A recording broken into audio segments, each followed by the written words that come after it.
The lights across Ithara dimmed in perfect synchronization. Every building, every street, every floating crystal tower shifted from brilliant blue to deep purple. It was the color of mourning, the color of loss. 3 billion Zeltharans stood in silence as their Empress grieved. Empress Vashara stood alone in the Hall of Eternal Rest. Her 4 arms hung motionless at her sides. Her tall, elegant frame seemed smaller somehow, diminished by sorrow. Before her floated a crystalline pod filled with shimmering liquid. Inside lay her youngest daughter, Princess Kaisera. The princess looked peaceful.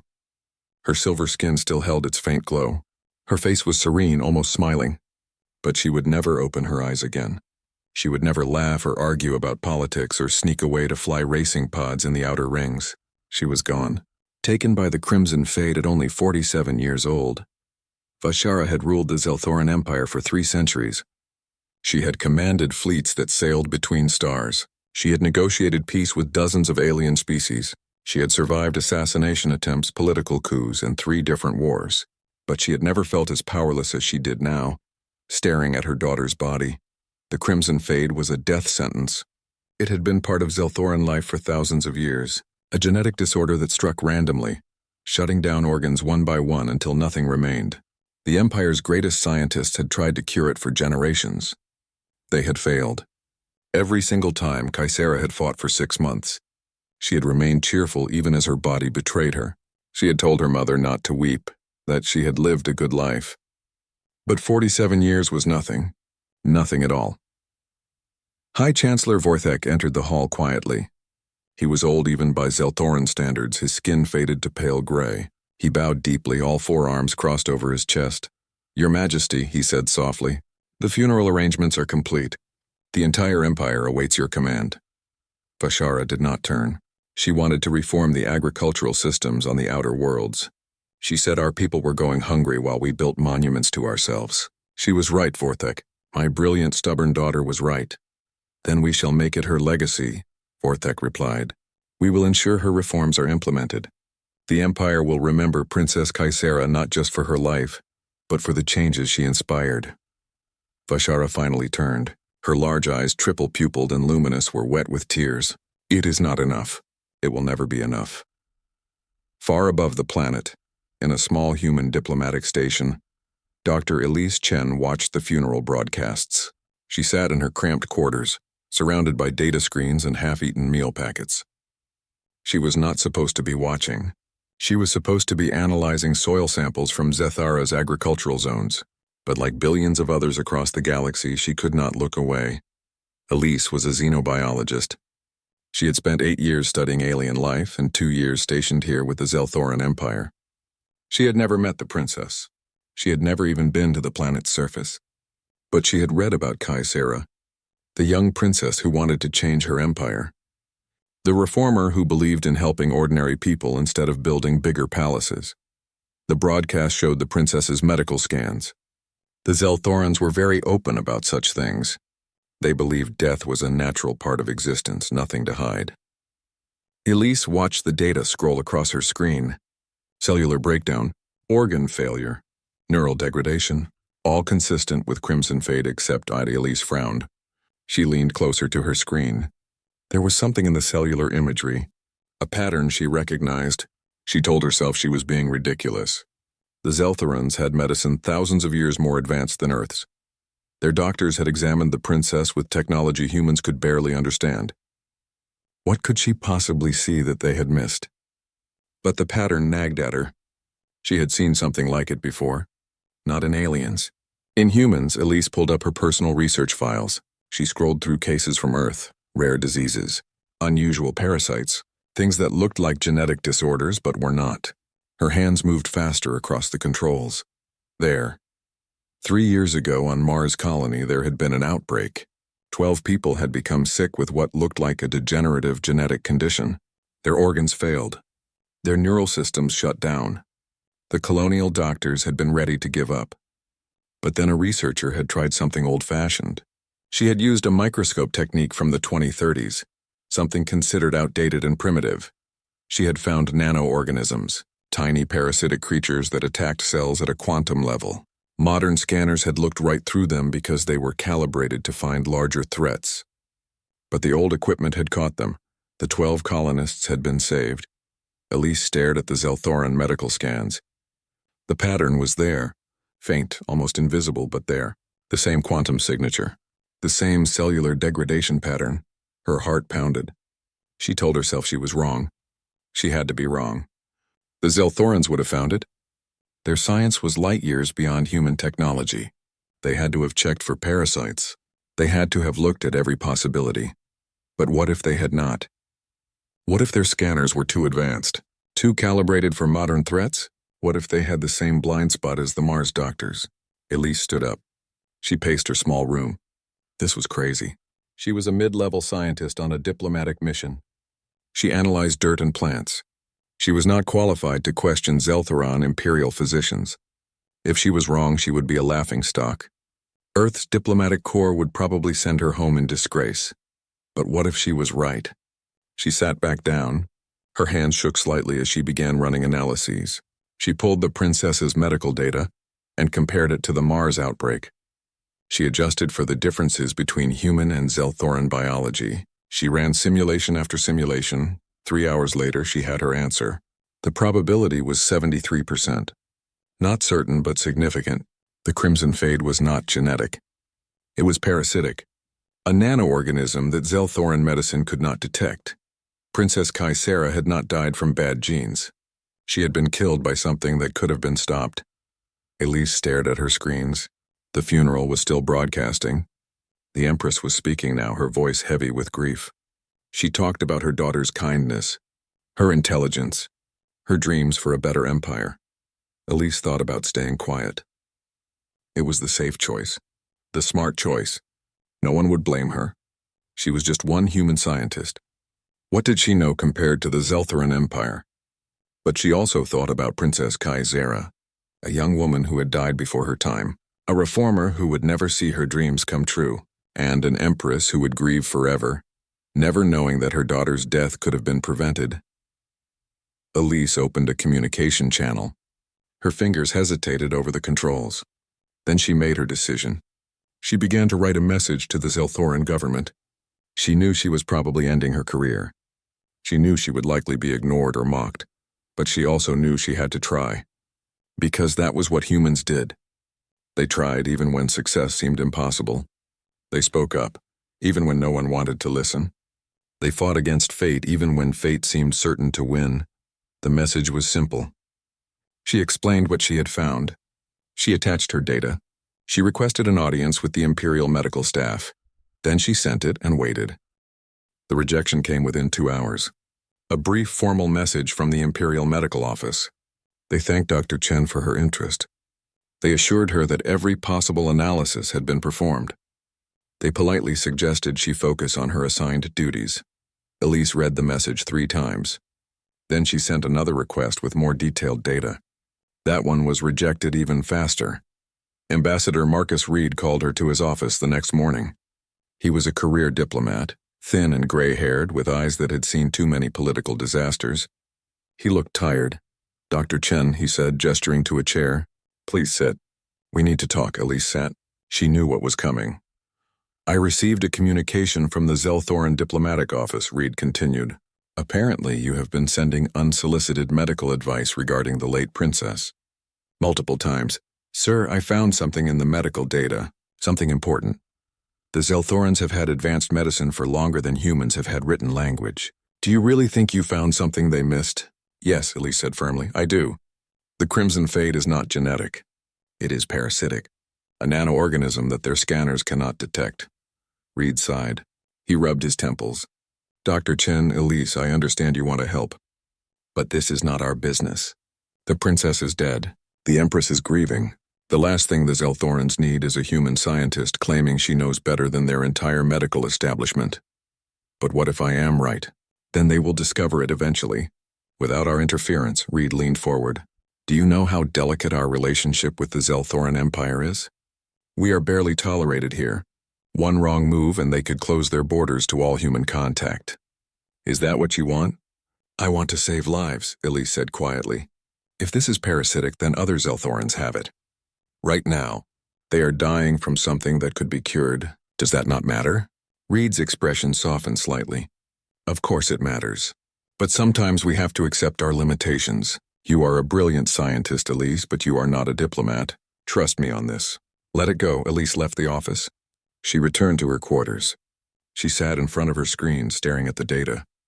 The pattern was still there, clear as day once you knew what to look for. Princess Kaisera had died for nothing. Others were dying right now for nothing. And no one would listen. She thought about following orders, going back to analyzing soil, forgetting what she had discovered. It would be easier, safer, smarter. But Elise had not joined the space program to play it safe. She had left Earth because she wanted to make a difference. She had studied alien life because she believed humanity could contribute to the wider galaxy. What was the point of any of it if she stayed quiet now? She made a decision. Probably a terrible one, but it was hers. The Zelthoran communication network was heavily encrypted, but diplomatic stations had certain access rights for emergencies. Elise was not supposed to use them for personal messages, but technically, medical emergencies qualified. She told herself it was not really breaking the rules, she was lying to herself. She knew it. She did it anyway. She drafted a message directly to the Empress, not through official channels, not through the medical office, straight to the Imperial private network.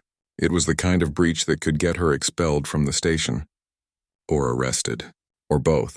The message was short. She explained her findings. She begged for a chance to present her evidence. She said she knew how it must sound, a human claiming to understand Zelthoran medicine better than Zelthorans. But she asked the Empress to consider one thing. What if a mother's grief could become a mother's hope? She sent it before she could change her mind. Nothing happened for 12 hours. Elise barely slept. She imagined security forces coming for her. Ambassador Reed's furious face. Being shipped back to Earth in disgrace. She had probably destroyed her career for nothing. Then her console beeped. A message. Encrypted. From the Imperial Palace, her hands shook as she opened it. Dr. Elise Chen. You are granted an audience with Empress Vashara. Tomorrow, noon. Come alone. Bring your evidence. Elise stared at the message. The Empress had agreed to see her.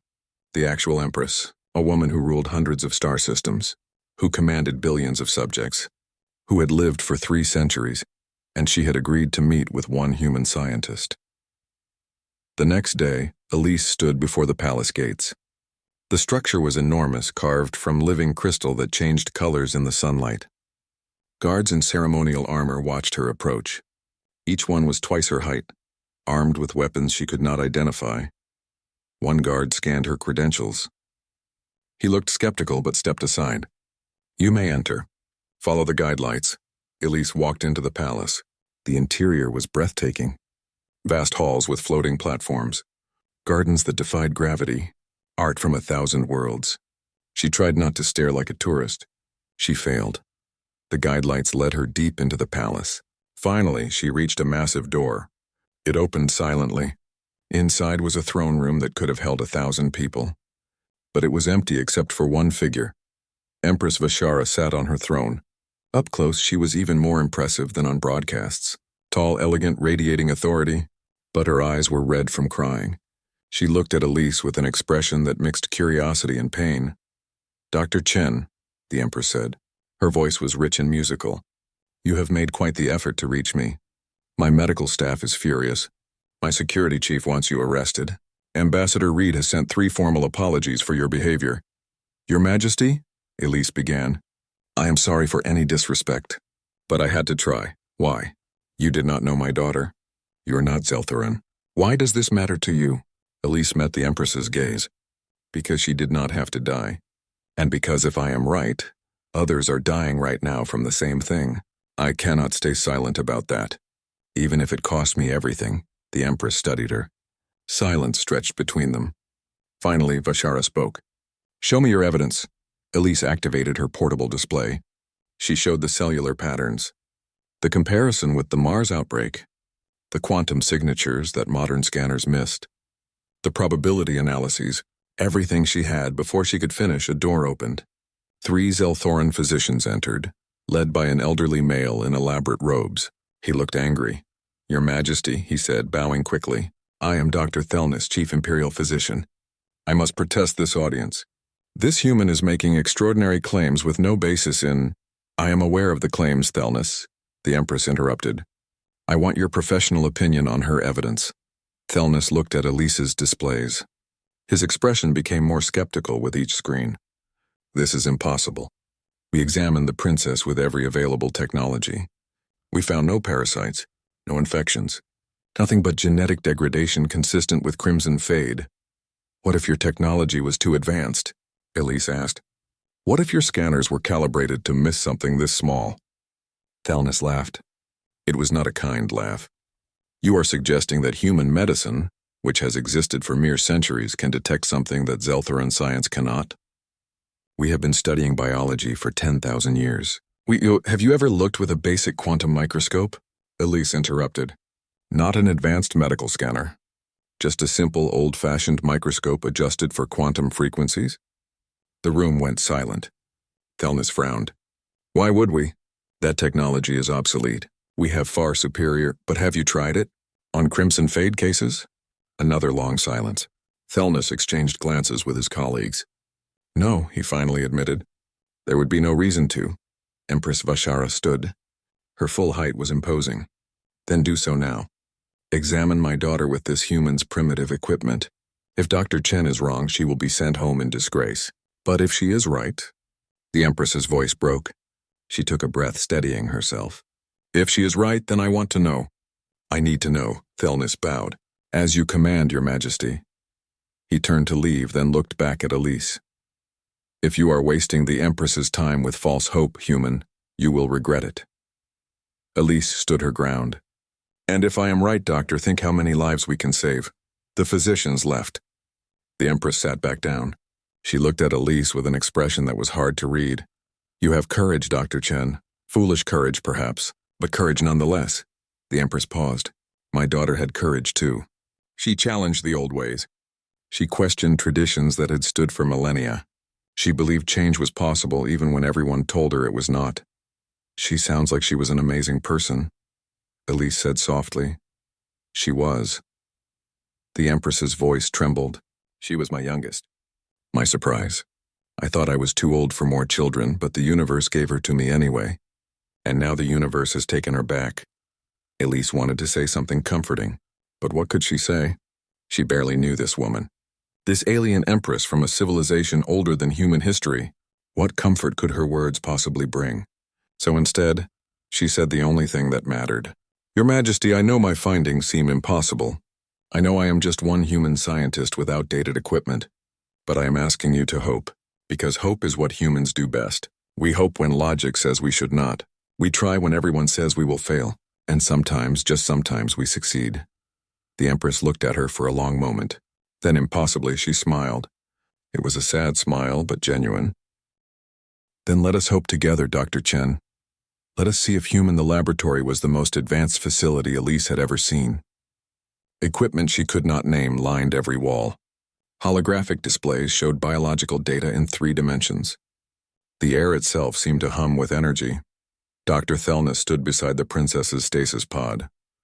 His 3 colleagues worked at various stations preparing equipment. They all moved with precise efficiency, but their faces showed deep skepticism. We will humor your theory, Dr. Chen, Thelnis said coldly, but when we find nothing, I expect a formal apology to Her Majesty. If you find nothing, Elise replied, I will apologize in person. She set up her equipment. It looked pathetic next to the Zelthoran technology, a portable microscope that was considered outdated even on Earth, basic scanning tools, simple chemical analyzers. But sometimes, simple was exactly what you needed. Thelnis drew a tissue sample from the princess's body. He placed it under Elise's microscope and adjusted the quantum frequency settings according to her specifications. His movements were reluctant, as if handling contaminated material. Then he looked. His expression changed. Subtle at first, a slight frown, a lean forward, then his eyes widened. That is impossible, he whispered. What is it? One of his colleagues asked. Thelnis stepped back. Look for yourself. The other Zelthoran physicians crowded around the microscope. One by one, their faces registered shock. They began speaking rapidly in their own language, too fast for Elise's translator to keep up. Finally, Thelnis turned to Elise. His expression had transformed completely. The arrogance was gone, replaced by something like awe. You were correct. There are nano-organisms throughout the tissue, thousands of them, billions perhaps. He looked at his equipment. Our scanners. They passed right through? We never even suspected. Elise felt her knees weaken. She had been right. She had actually been right. Can you cure it? She asked. Cure? Thelnis looked confused. The princess is dead, Dr. Chen. Even if we eliminate the parasites, that will not. She has only been clinically dead for 31 hours, Elise interrupted. Her body has been in perfect stasis. Her neural structures are intact. If we remove the parasites, repair the cellular damage, and restart her biological systems. She trailed off. The Zelthoran physicians were staring at her like she had grown a second head. You cannot be serious, one of them said. What you are describing is resurrection. We do not have the technology for, but humans do, Elise said. We have brought back people who were clinically dead for hours. Not often. Not easily. But it is possible. Thelnis shook his head. On humans, perhaps, but Zelthoran biology is far more complex. We have dual cardiac systems, distributed neural networks, cellular structures that makes it harder, not impossible, Elise insisted. Look, I need help. I cannot do this alone. I do not know enough about Zelthoran physiology.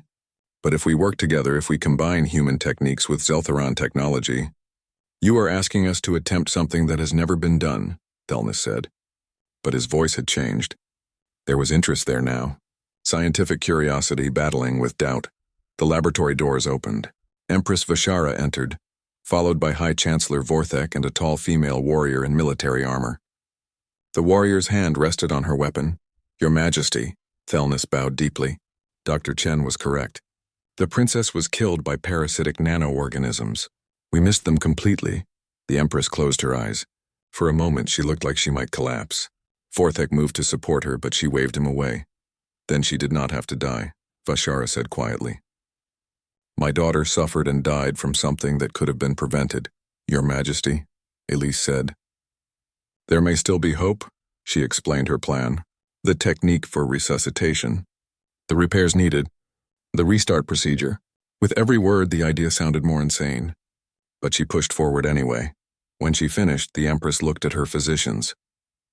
Is this possible? The Zelthorans exchanged glances. Theoretically, Thelnis said slowly, but the risks are enormous.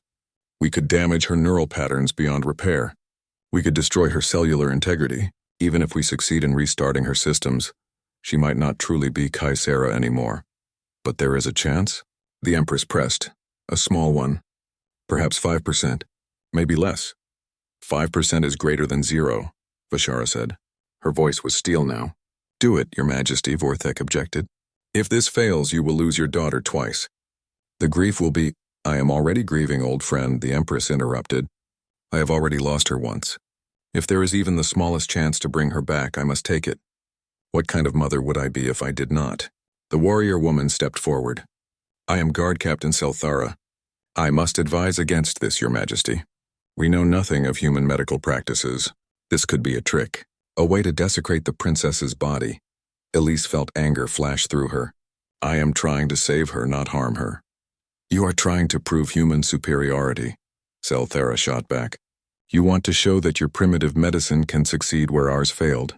This is about ego, not enough, the Empress commanded. Silence fell. Dr. Chen has shown more care for my daughter than many in this court. She risked her career to bring me this information. She is offering to help when she could have stayed silent. I will not hear accusations against her character. Selthara bowed stiffly but said nothing more. The Empress turned to Elise.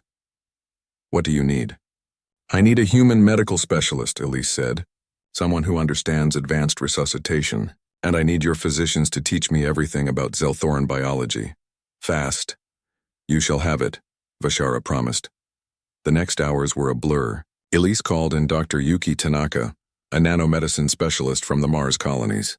Yuki arrived on an emergency shuttle, took one look at the situation, and rolled up her sleeves. You really know how to pick your cases, Yuki muttered to Elise. Sure, let us just bring an alien princess back from the dead. Easy Tuesday, can we do it? Elise asked. Yuki studied the scans. Maybe if everything goes perfectly, which it will not. But we can try. They worked with the Zelthoran physicians, learning, planning, preparing.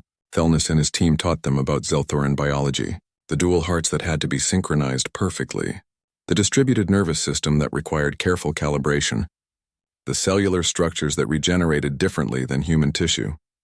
In turn, Elise and Yuki taught the Zelthorans about human resuscitation techniques, the old methods that still worked, the desperate measures that sometimes succeeded, the willingness to try the impossible. "You humans are insane," one Zelthoran physician said, but he was smiling. 40 hours after they began, everything was ready.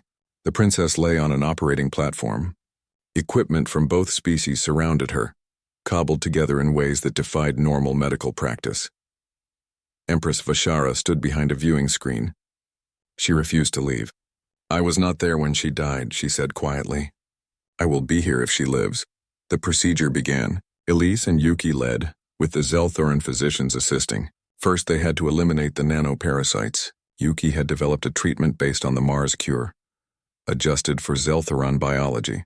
They flooded the princess's body with nanobots that hunted down every parasite. 2 hours. 3.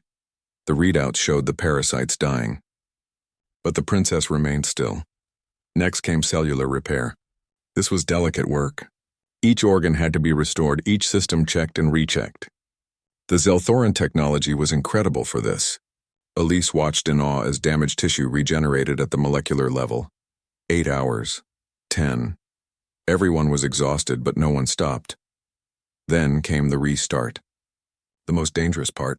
They had to synchronize both hearts, jumpstart the distributed neural network, and bring all systems online simultaneously. One mistake would kill her permanently. "Ready?" Elise asked. "No," Yuki replied. "Let us do it anyway." They initiated the sequence. Energy flowed through the princess's body. Her first heart spasmed, then stopped. "Cardiac failure," Thelnis announced. "Attempting correction." He adjusted something on his console. The heart spasmed again. Still nothing. Elise made a decision. She grabbed a human defibrillator from their emergency kit. "I need direct access to her chest. What are you doing?"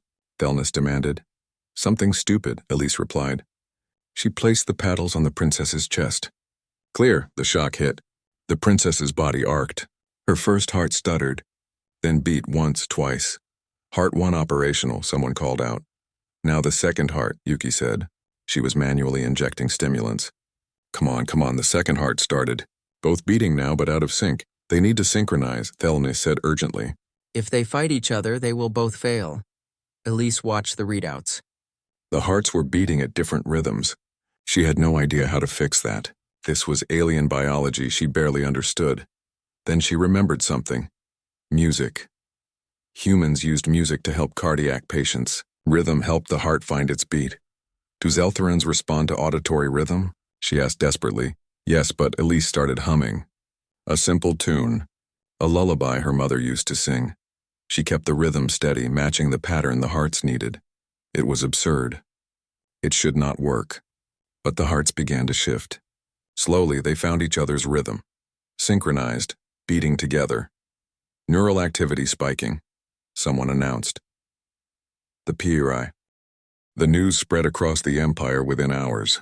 The impossible had happened. Princess Kaisera lived. The cities that had dimmed in mourning now blazed with celebration. But inside the medical wing of the imperial palace, the mood was tense. Kaisera was alive but fragile. Her body remembered death. Her muscles had forgotten how to move. Her lungs struggled with each breath. She could not speak, could barely open her eyes for more than a few minutes. The nanoparasites were gone, but the damage they had caused ran deep. Elise spent every day in the recovery room. She monitored the princess's progress, adjusted treatments, and worked with the Zelthoran physicians to develop new therapies. But mostly she just sat and talked to Kaisera. Even when the princess could not respond, Elise believed she could hear. "Good morning, Your Highness," Elise said on the 5th day. "Your neural scans look better today. We are seeing more activity in your motor cortex. That means your brain is remembering how to move." Kaisera's eyes tracked toward her. The princess still could not speak, but her eyes were expressive. Right now they looked frustrated. "I know," Elise said gently. "This is hard. Believe me, I understand. When I was 12, I was in an accident. I broke my back. Doctors said I might never walk again. For 6 months, I had to relearn everything. How to stand, How to take a single step. It was the most frustrating time of my life. She paused, remembering. But I did it. One tiny improvement at a time. And you will too. Because you are stronger than you think. Kaisera's hand moved, just slightly. Her fingers stretched toward Elise. It was a small gesture, but it was intentional. Progress. Elise took the princess's hand. There you are. Well done. Over the following weeks, Kaisera improved steadily. She learned to move her arms again. Then her legs. She spoke her first words on day 12, a hoarse whisper that made the Empress weep with joy. By day 20, she could sit up. By day 30, she took her first steps. Elise was there for all of it. She became more than a doctor. She became a friend. Kaisera had specifically requested that Elise be present during her therapy sessions. The Zeltharan physicians were skilled, but the princess felt more comfortable with the human who had saved her life. Tell me about Earth, Kaisera said one afternoon. Her voice was still weak, but getting stronger. They sat in the recovery room's garden area, surrounded by plants from a dozen worlds. I have read reports, but I want to know what it is really like. Elise thought for a moment. It is loud, chaotic, full of people who disagree about everything. We fight constantly, about politics, religion, resources, how to live our lives. But somehow we keep moving forward. Slowly, messily, but forward. It sounds exhausting, Kaisera said. It is, but it is also beautiful. We have 7 billion people from hundreds of different cultures. We have mountains and oceans and deserts. We have art and music and food from every corner of the planet. It is a mess, but it is our mess, Kaisera smiled. It was the first genuine smile Elise had seen from her. You love it. Your world. I can hear it in your voice, I do. Even with all its problems. Elise paused. Can I ask you something? Before you got sick, what were you trying to change? Your mother mentioned reforms. The princess's expression turned serious. I wanted to help the outer colonies. The farming worlds. They work so hard producing food for the entire empire. But they are poor, underfunded. When I visited them, I saw people living in difficult conditions while we built golden monuments on the capital world. You wanted economic justice, Elise said. Is that what humans call it? Yes, I suppose so. But the court thought I was naive, young and idealistic. They said the empire had always worked this way. Why change now? Because something being old does not make it right, Elise replied. Humans learned that lesson many times, sometimes the hard way. They talked for hours, about politics and philosophy, about the challenges of changing systems that had existed for centuries, about the resistance that reformers always faced. Kaisera was brilliant and passionate. Elise understood why the Empress had grieved so deeply. The empire had almost lost someone extraordinary, but not everyone was happy about the princess's recovery. Ambassador Reed called Elise for an update on her official work, which she had been neglecting. Some Zeltharan nobles grumbled about human interference in imperial affairs, and Guard Captain Selthara remained suspicious. You spend a great deal of time with the princess, Selthara said one day, appearing at the recovery room door. Elise looked up from her medical console. I am monitoring her recovery. It is my job. Your job was to analyze plants, Selthara replied. Now you are a constant presence in the palace. Some find it concerning, some, or you. The guard captain stepped into the room. She was imposing, nearly 7 feet tall with armor that gleamed in the light. I serve the royal family. I protect them from threats, and I do not trust humans who appear suddenly and claim to save the day. You think I am a threat? Elise asked. I think you are ambitious. I think you saw an opportunity to make yourself important, to gain influence with the Empress. Elise felt anger rise in her chest. She forced it down. Getting into a fight with the head of Imperial security would help no one. Think what you want, Elise said calmly. I am here because the princess asked me to be. If she wants me to leave, I will leave. But until then, I am doing my job. Selthara studied her. You have courage. I will grant you that. But courage and good intentions are not the same as wisdom. The princess is vulnerable right now. She sees you as her savior. That kind of hero worship can be dangerous. Before Elise could respond, Kaisera's voice came from the doorway. Is someone discussing me without my permission? The princess stood there, leaning on a walking support. She had insisted on moving to her own quarters 2 days ago, against medical advice. She looked tired but determined. Selthara bowed immediately. Your Highness, I was merely expressing concern for your welfare. By interrogating my doctor, Kaisera moved slowly into the room. Selthara, I appreciate your loyalty, but Dr. Chen saved my life. She has been kind and patient during my recovery. She has every right to be here. Of course, Your Highness. My apologies. Selthara bowed again and left. Kaisera sank into a chair, breathing hard. That woman means well, but she can be intense. She is just doing her job, Elise said. Protecting you. From what? You? Kaisera laughed weakly. If you wanted to harm me, you would have let me stay dead. Much simpler. She does not know me. Trust takes time. Well, I trust you, Kaisera said firmly. You could have ignored what you found. You could have stayed safe and silent, but you fought for me. A stranger. An alien, why? Elise had thought about this question many times.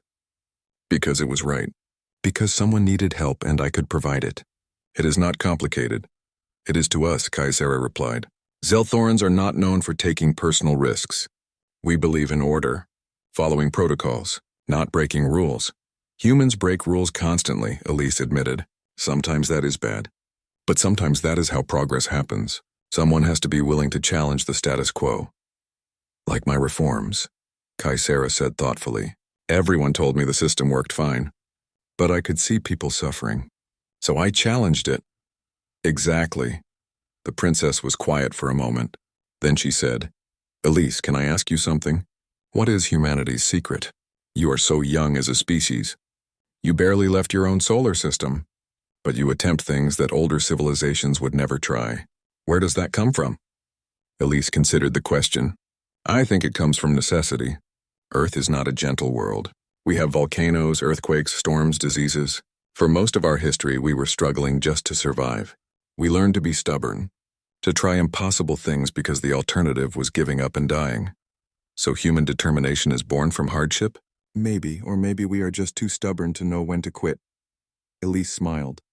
My grandmother used to say that humans are like cockroaches. You can step on us, poison us, nuke us, but we just keep coming back. Kaisera laughed. It was a real laugh, full and genuine. That is a terrible and wonderful metaphor. Over the following weeks, Kaisera continued to improve. She walked without support. She regained her strength. Her mind remained as sharp as ever. The Zelthoran physicians were amazed. Dr. Thelness admitted privately that he had expected permanent damage. But the princess was recovering completely. Then came the assassination attempt. It happened during a garden walk. Kaisera liked to take afternoon strolls through the palace grounds as part of her therapy. Elise accompanied her, along with 2 guards. They were discussing the princess's plans to resume her reform work when a drone appeared overhead. It happened fast. The drone dropped toward them. One guard shouted a warning. The other tried to shoot it down. But it was too quick, Elise did not think. She grabbed Kaisera and pulled her to the ground, covering the princess with her own body. The drone exploded above them. Heat and force washed over them. Elise felt something hit her back. Pain bloomed there, then silence, ringing in her ears. Smoke and confusion. Your Highness, someone was shouting. Princess? Elise rolled off Kaisera. Are you hurt? She asked. Kaisera stared at her with wide eyes. No, I'm fine. But you... Elise touched her back. Her hand came away bloody. Oh, that is not good. Guards swarmed around them. Selthara appeared, barking orders. Medics rushed forward. Everything became a blur. Elise woke in a medical bay. Her back was bandaged. 6 months had passed since Princess Kaisera opened her eyes. 6 months of recovery, danger, and change. Now she stood on Earth for the first time and her eyes were wide with wonder. It is so blue, she said softly. The pictures do not do it justice. Elise stood beside her at the viewing platform of the Beijing spaceport. Below them stretched the megacity, home to 40 million humans. Towers reached toward the sky. Trains zipped through the air on magnetic rails. The noise was incredible, a symphony of human activity. Welcome to Earth, Your Highness, Elise said with a smile. The visit had been Kaisera's idea.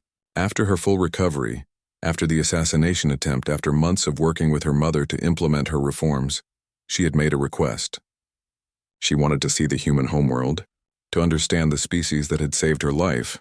Empress Vashara had agreed, though Guard Captain Selthara had nearly had an apoplexy about security concerns. In the end, a compromise was reached. Kaisera would visit for 2 weeks with a full security detail and Elise as her guide. Ambassador Reed had been simultaneously thrilled and terrified. A Zelthoran princess visiting Earth was unprecedented.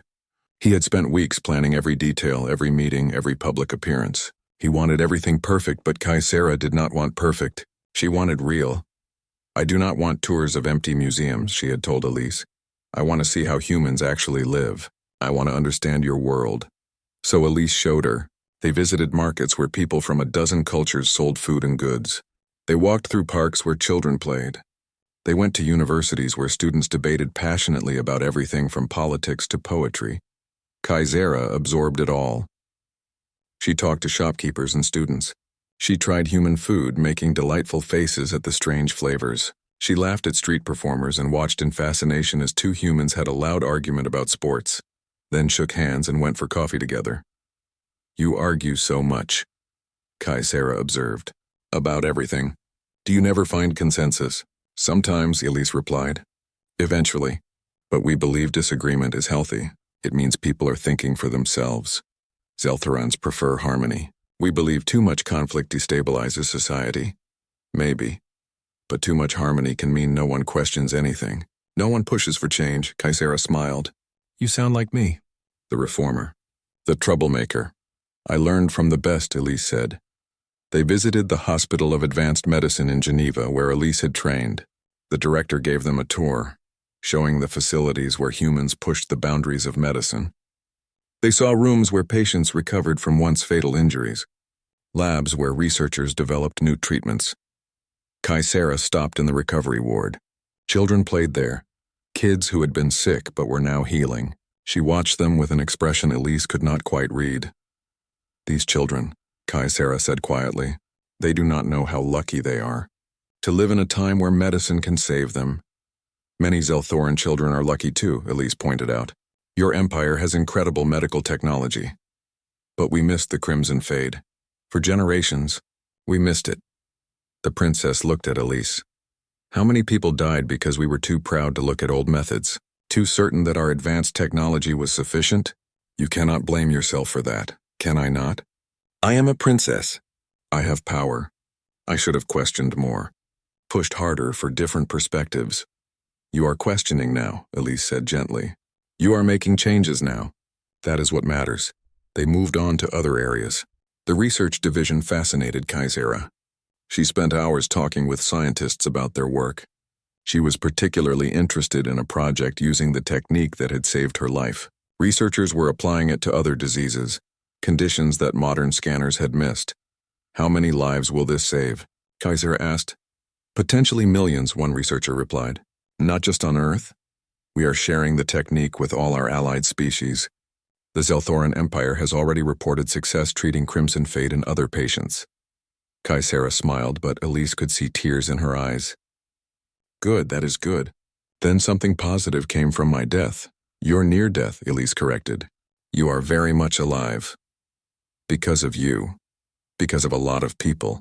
Yuki Tanaka, Dr. Thelness and his team, your mother, who was willing to hope, even Guard Captain Sel Thara, who kept you safe afterward." Elise put a hand on the princess's shoulder. "It was not just me. It was all of us working together." That evening, there was a formal ceremony at the United Earth Council chambers. Kaisera was invited to address the representatives of all Earth's nations. It was a historic moment. The first time a Zelthoran royal had spoken to Earth's government, Kaisera stood at the podium, looking out at the assembled humans. She wore formal Zelthoran robes that shimmered with embedded light. She looked every inch a princess. But when she spoke, her voice was warm and genuine. "People of Earth," she began, "I come before you not as a representative of my empire, though I am that. I come as someone whose life was saved by human courage and stubbornness." The chamber was silent. Every eye was on her. 6 months ago I was dead. My own people's medicine, advanced as it is, could not save me. But one human scientist refused to accept that. Dr. Elise Chen saw what others missed. She risked her career, her reputation, everything she had worked for to give me a chance at life. Kaisera paused, gathering her thoughts. "Humans are young. Your species has only been exploring space for a few generations. By galactic standards, you are infants, but you have something that many older species have lost, You have the audacity to try impossible things. She gestured to the crowd. Your medicine is less advanced than ours, yet it saved me. Your technology is simpler, yet it saw what our scanners could not. Why? Because you have not forgotten the value of different perspectives. Because you are not so arrogant as to believe you know everything. The Zelthoran Empire has learned from this. We have begun examining our own blind spots. We are looking at old methods with new eyes. We are opening ourselves to possibilities we had dismissed. And we owe that change to humanity. Kaisera's voice grew stronger. I have spent 2 weeks on your world. I have seen your cities, your people, your diversity. You are chaotic and loud and stubborn. You argue constantly. You change your minds. You try things that seem ridiculous. And somehow, miraculously, you make it work. She smiled. You are a species of survivors. Of fighters. Of people who look at impossible odds and say, let us try anyway. The galaxy needs that spirit. I need that spirit. It saved my life, and I believe it can help save others. The chamber erupted in applause. Kaisera bowed, then stepped down from the podium. Elise met her at the stairs, and the princess embraced her. Thank you, Kaisera whispered, for everything. On the final day of the visit, they attended the opening of a new research institute. It was a joint project, funded by both Earth and the Zelthoran Empire. The Institute for Cross-Species Medical Research would bring together scientists from both civilizations to share knowledge and techniques. Dr. Thelness was there, appointed as co-director. He had changed significantly over the past months. The proud, skeptical physician had become an enthusiastic advocate for collaboration. I spent my life believing Zelthoran medicine was perfect, he said during his speech. Dr. Chen proved me wrong in the best possible way. She showed me that perfection comes not from advanced technology alone, but from combining different strengths, from being willing to learn. Yuki Tanaka was there too, grinning broadly. Who knew bringing someone back from the dead would lead to all this? I should make a habit of it. Please do not, Elise said, laughing. The ceremony included the unveiling of a monument. It stood in the Institute's central plaza, a beautiful sculpture of crystal and metal. It showed 2 figures, human and Zelthoran, reaching across a gap toward each other. Their hands almost touched, bridging the space between worlds. Empress Vashara had sent a message for the occasion. It played on screens throughout the plaza. The Empress stood in her throne room, majestic and powerful, but her eyes were kind. This monument represents more than cooperation between our species, she said. It represents hope. The hope that brought my daughter back to me. The hope that drives humanity to attempt the impossible. The hope that older species can learn new wisdom. May this institute stand as a reminder that miracles happen when we reach across the darkness toward each other. After the ceremony, Elise and Kaisera walked through the plaza alone. Security kept a discreet distance. The princess studied the monument, her expression thoughtful. I never thanked you properly, Kaisera said. You have thanked me dozens of times. For saving my life, yes, but not for what came after. For being my friend during recovery. For protecting me during the attack. For showing me your world. The princess turned to Elise. You did not have to do any of that. You could have walked away once I was healed, but you stayed. Of course I stayed. You are my friend, am I? Can a princess and a scientist really be friends? Across all our differences? Elise smiled. I think we just proved that different perspectives make each other stronger. So yes, definitely friends, Kaisera embraced her.